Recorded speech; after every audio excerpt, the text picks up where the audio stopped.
there's also those relationships. And I've been in some. I know everyone around here has been in some. Situationships? Situations, relationships where it's like they don't work out. Right. And then you have that mindset that, you know what they say, fuck love, relationships aren't worth it. Yeah. If one relationship doesn't work, or a couple, it doesn't mean that that's how all your relationship is going to be. A lot of I've been with many women who've had that type of mindset too. It's not just them. It's also, what are you doing wrong? Because if you're also going into other relationships and you have the same mindset you did after the last relationship, if you start seeing a pattern and the only common denominator is you, maybe you're the problem, or you're also the problem, because a relationship is a two-way street. So if you want something different in your relationship, life, your dating life, your love life, all that, then there needs to be some self-reflection. There needs to be some self-awareness too. And you need to stop thinking that you're perfect, everything that you do. I know a couple people who have the type of mindset, who is in their minds are taking responsibility for things that they do. But they'll go like this: oh, well, yeah, I messed up, but it was because, no, there is no but. You made the mistake. And the situation happened, that he or she had fault. You also had your fault. There needs to be some work into it. And it's something that I also want to get into a little bit different topic, but nevertheless about relationships. I have a question for technically the four of us. Right. But do we feel in a relationship that one side needs to have the power, like the say? Oh, I have something. So eventually, right? Because we're all young, right? And the thing that I hear from people who have been in relationships for years, right? I'm talking more than 3 years, right? 4, 5 years. There's only had it 2 more years. I know. Very dramatic. But there's always this, at least there should be, in order to make things work, is that there should be a neutral respect for one another. There is no power dynamic unless that's the case, right? Because some people, that might be the case in certain aspects of their relationships. But in general, it should be 100-100, right? Not 50-50, because that's only half for both. It's both of you giving your all to make the relationship work in a neutral sense, right? Mm-hmm. And it's weird to see, as you mentioned, all these different people, the incels and stuff like that, be oh, there needs to be not the incels, but the alpha males, the quote unquote alpha males, the beta alpha males. Yeah, it's weird to hear them be as a man, you need to have control, right, over certain things. You need to be assertive, which in itself, inherently, right, by itself, assertiveness it can be a good thing, right? But there is a certain line to things, and that, I believe, the part where it's assertiveness, right? Then there's the part of, does this make you less of a person because you can't be assertive, right? In a certain way. Mm-hmm. Now, personally, I think that's just a pride thing at the end of the day. I would want to know, what are you guys' opinions?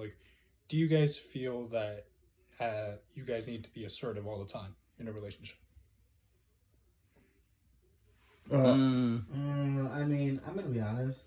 From what I've seen in my dating life with women, I date both women and men, is that women say they don't want an assertive man, but they will trash talk you and not respect you if you are not assertive. That is true.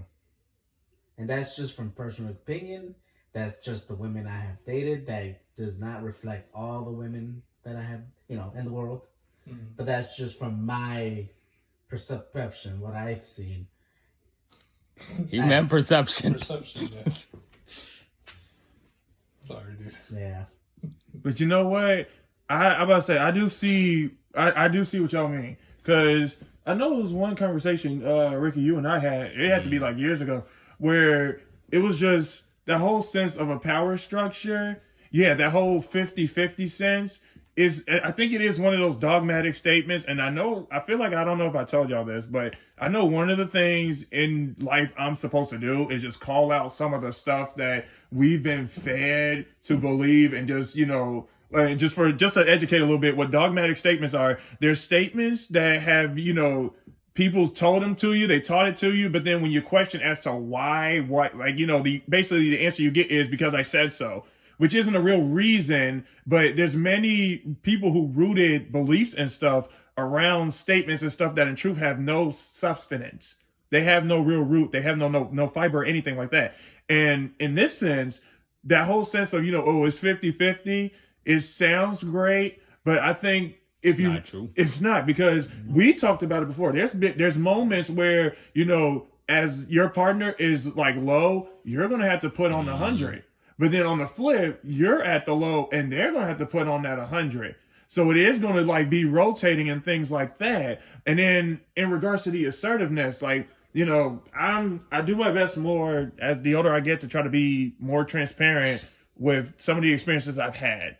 And with the ex that I had back in high school, one of the things that when I asked her straight up, I was just like, how are we doing in this relationship? She told me straight up. She was like, we're okay, but you got to stop apologizing for everything. And at the time I was like, what are you talking about? I thought women want a guy that ain't willing to like just be stubborn and all this and that. And I took it into the feelings. But then the older that I got, and obviously we split up, and I had to do some personal work, because side note, I think sometimes we heavily rely on, when I get with a partner, that's when I'm going to start doing the work to like, be at the level they need. It's like, no, you need to start doing that like before you get them. And then even while you're with them, you're still working. If you're just waiting on the partner to show up, okay, now I'm going to start doing the work, I'm going to tell you right now, you're putting a lot of strain on yourself and your partner. Anyway, when I started working at it, she was right. Because, it's one thing to be like, okay, I'm taking up the role of responsibility in regards to situations that do involve me, or like, positions where I'm involved and no one else is like stepping up to the mantle, then I'll do that. But for the sake of just, oh, I'm sorry that they did this, and I'm sorry they did that. No, women do not. I don't, not all women, but they do want, it's like, you got to have some grit. You do got to have some backbone. You can't just be apologetic about every single thing, because there are some scenarios in life you can't be sorry. You can't be. And it's not your role to be sorry either. You think you're like taking responsibility and take the high road, but in truth, you're coming off more as a beta male. Mm-hmm. And so, I didn't realize that up until, again, I started doing the work, and I did start seeing that where, guys, because guys, they got smart over the years. Some of them, they wasn't willing to do that whole bad guy motif, and they did try to flip the script on women. And again, I'm saying this because that's the gender that I'm pursuing. Then they was like, let's try the nice guy motif. Instead of like being the bad guy, we'll be the nice guy. We'll do all this and that. And rather than being it genuine, it just came as a form as game. And, some women, unfortunately, they fall victim to it, and others, they saw right past it. And through that, when I would like observe, I've noticed, I'm like, yeah, being always just, I'm sorry. No, you got to step up. If you got to put your foot, you got to put your foot to the plow. You got to put your foot down in places that needs to be placed. Because as man, by design, we are supposed to take those, roles as, okay, if someone's not going to step up, I will. But that doesn't mean I'm just going to be like, I'm sorry for this and I'm sorry for that, because it gets tiresome. It's just as bad as when people, you're dealing with like a loss of something, and, people just only, you're in the thick of it, and people only tell you, I'm sorry. And you don't want to hear that. Right. So again, but I had to learn this. And, to kind of somewhat go back to the subject of rejection, that's the reason why it's important. Because there's some lessons you're not going to learn until you face rejection or when relationships go wrong. And you have to be willing to get that knowledge, because the beautiful thing about us as humans, in any experience that we get in, there is a learning opportunity if you're so willing to learn. And so the insight that I have on this as growing into a man, it had to come from heartbreak. It did have to come from rejection.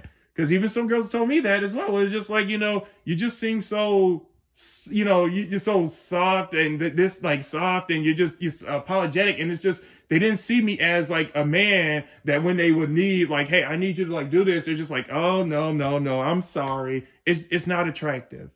It isn't. It's to some extent, it is a form of weakness. We can be vulnerable, but still maintain strength. I would also say, in my opinion, there's a balance. Because in a relationship, two things that I think are the foundation of a relationship, not the only two things, but two of the very most important things that you need in a relationship: self-discipline. But that's true though. Okay, well, I didn't mean that one. Assertive and sensitivity. Yeah. But I feel there should be a balance in both, because you do need to be sensitive at some points, because we're all humans. Like what we were talking about, that there's going to be days where it's going to be 80-20 because you're feeling great, but I'm feeling like shit.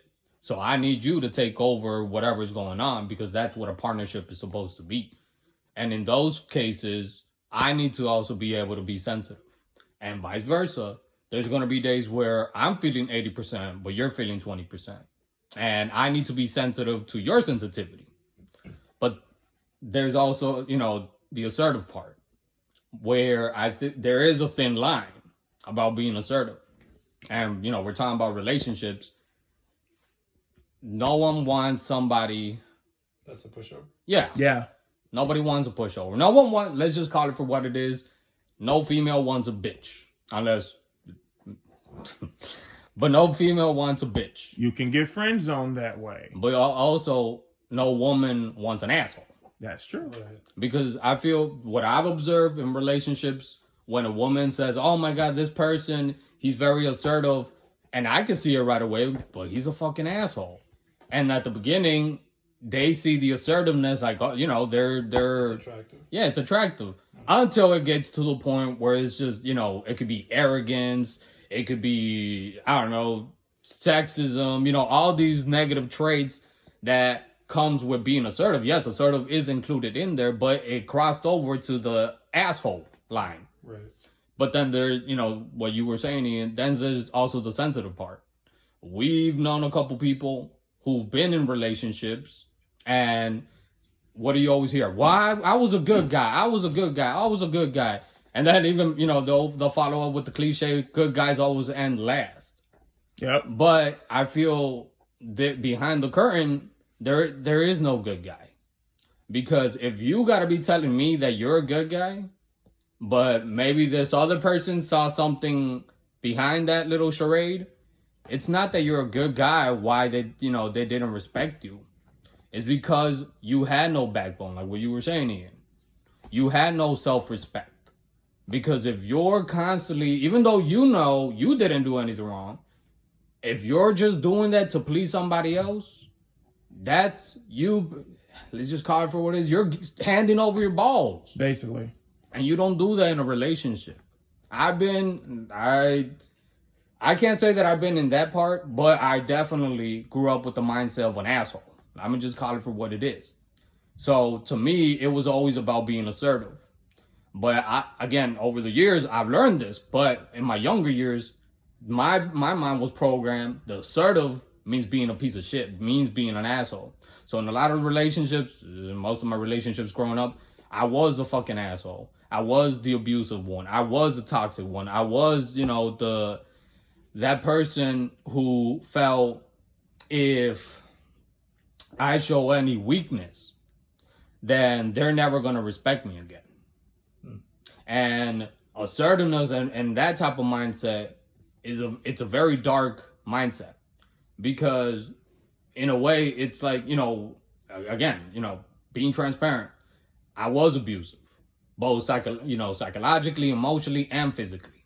Mm-hmm. And to me, now I think about it. Now I reflect on it. But back then, the mindset when I was younger was violence, manipulation, verbal abuse, all that. It's kind of like you break the spirit, you break the person, and they become basically your slave. Mm-hmm. And if you have them, you control them. In my mind, at least at that time, I was thinking, if I control them, then I control everything that they're going to do, meaning they're not going to cheat on me. They're not going to hurt me. They're not going to leave me. But guess what? If you do, and I'm talking to everybody who has that type of mindset, regardless of gender, sexuality, sexual orientation, if you do have that mindset, I promise you one thing. If you don't end up in jail, you're going to end up losing that person regardless. Because no one is put on this earth to be controlled by nobody, and no one is put on this earth to control anybody else. If you can't control your own damn self, then don't expect to be able to control anybody else. And I'll tell you, it's miserable. It's not just miserable for the other person, it's miserable for you. Because I remember, for example, multiple occasions where I felt happy that I was controlling my woman. Mm-hmm. But the minute that she would say, or something would happen where it made me think, is she lying or is she talking to another dude? I was happy for like 2 hours of the 24 hours of the day. And then the other 22 hours, I was already stressing out. I was already pissed off. I was already insecure. I was paranoid. That type of mindset brings misery, not to just the person you're dating, but yourself too. And you're going to end up dragging people who have that type of mindset, that toxic relationship is a healthy relationship. If you have that mindset, and if you're thinking, well, what am I going to do? It's what I deserve. You deserve better.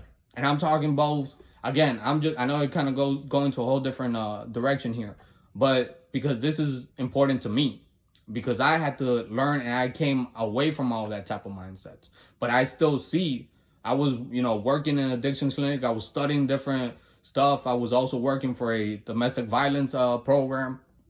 And the fact that till this day, somebody walked up to me that me and Omar, we grew up with.